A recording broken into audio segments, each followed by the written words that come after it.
À plus de 1600 km des côtes de Floride et du continent nord-américain s'étend la grande île de Porto Rico, baignée au nord par les eaux de l'Atlantique et au sud par celles de la mer des Antilles.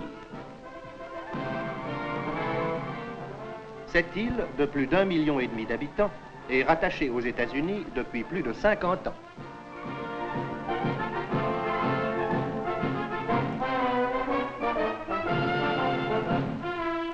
Ce furent d'ailleurs ces premières années du XXe siècle qui inaugurèrent l'ère de développement économique dont l'essor se poursuit avec une vigueur toujours accrue.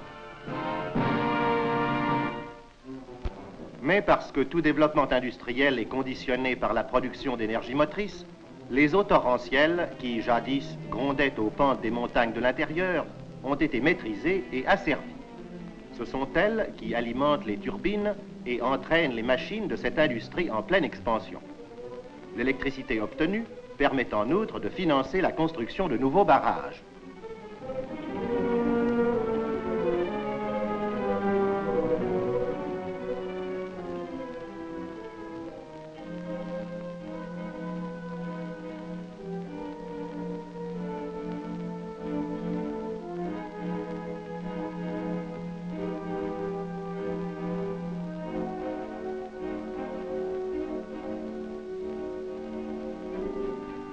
Le sol fertile de Porto Rico livre chaque année une abondante récolte de tabac, pour laquelle les États-Unis sont les principaux clients.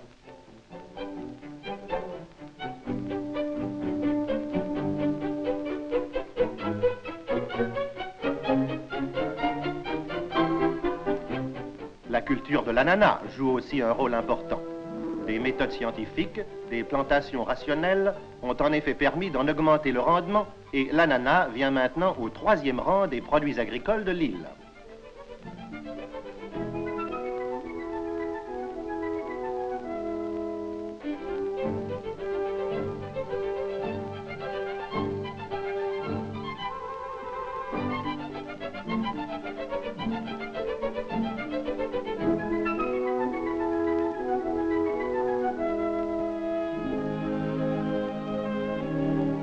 Mais c'est le sucre de canne qui s'inscrit en tête de liste et qui représente le produit national du sol portoricain. Le soin des plantations, les opérations de raffinage occupent environ le 10e de l'effectif total de la population.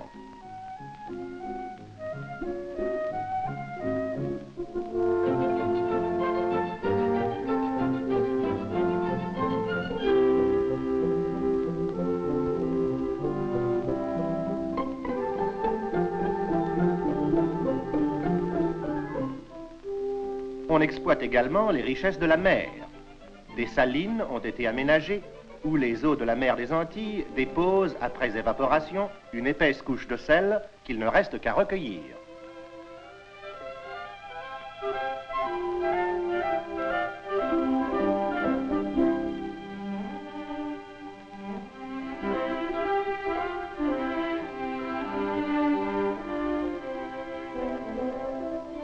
Porto Rico s'enorgueillit à juste titre de son école d'arts industriels, la plus grande et, dit-on, la mieux équipée du monde, qui forme les techniciens et les artisans de la nouvelle génération.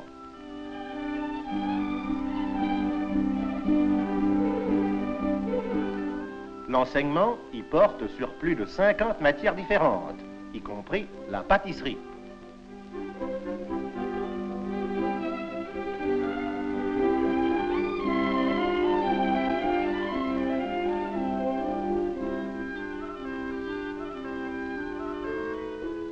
Dès que la main-d'œuvre et la force motrice nécessaires sont disponibles, de nouvelles industries sont créées.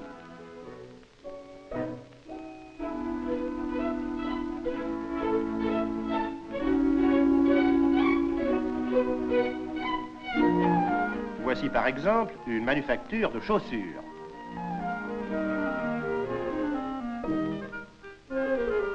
Et une verrerie.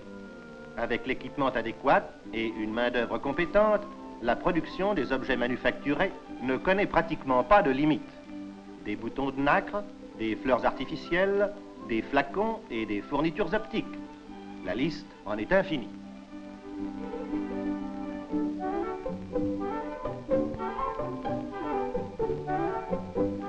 Mais Mais le problème du logement doit être résolu en construisant des maisons d'habitation. Et les matériaux nécessaires sortent maintenant des usines à une cadence accélérée.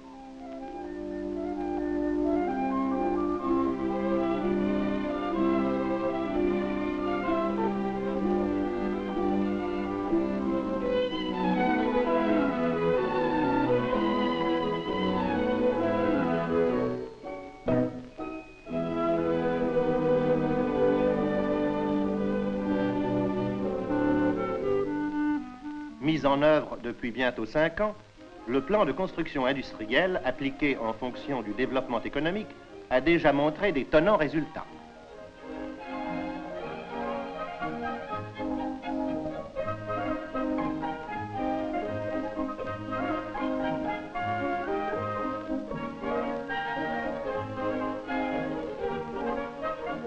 C'est ainsi que dans cette seule agglomération, 50 maisons sont achevées chaque jour, de sorte que de nombreux portoricains qui avaient quitté l'île reviennent y habiter.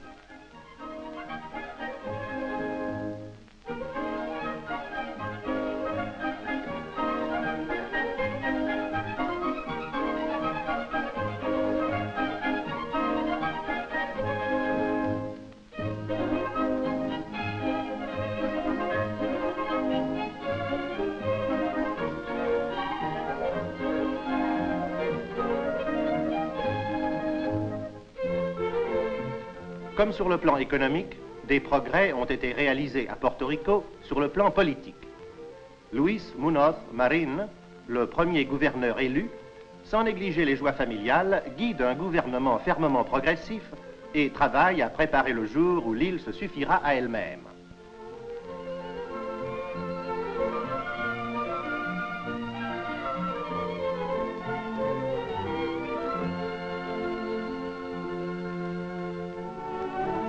Centre de la vie sociale et économique, la capitale de l'île est San Juan. Cité moderne, elle conserve néanmoins le charme pittoresque des villes d'Amérique latine, qui en fait un lieu d'attraction pour les touristes.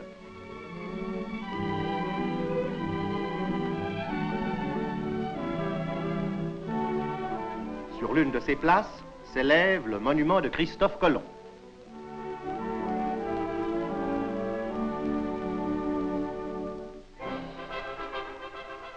Les portoricains se montrent justement fiers de leur garde nationale, et plus particulièrement de celle de leurs unités qui, dans l'armée des États-Unis, s'est distinguée au cours de la guerre pour la libération de la Corée.